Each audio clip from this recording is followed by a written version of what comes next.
Ang samahan na itinatag ni Dr. Jose Rizal. Ang ating biyani na si Dr. Jose Rizal ay nagtatag ng samahan na tinatawag na La Liga Filipina.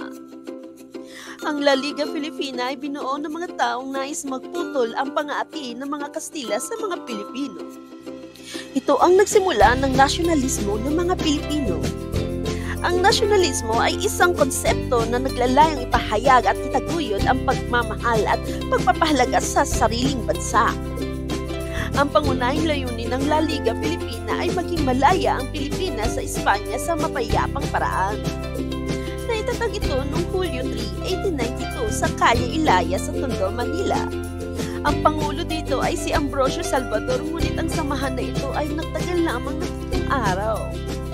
Hinuli nila si Dr. Jose Rizal noong Hulyo 6, 1892 at ipinatapos sa Dapitan noong Hulyo 7, 1892. Kung saan lihim naman nagtatag ng samahan si Andres Bonifacio na itinatawag na KKK.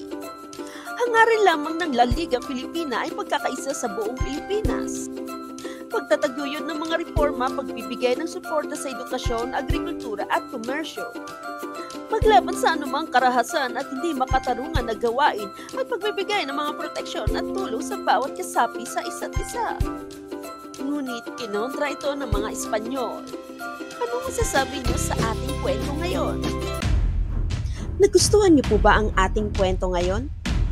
Kung nagustuhan niyo po, please pa-subscribe naman po ng aking YouTube channel na Histeryo and follow us on Facebook page Histeryo at comment down below.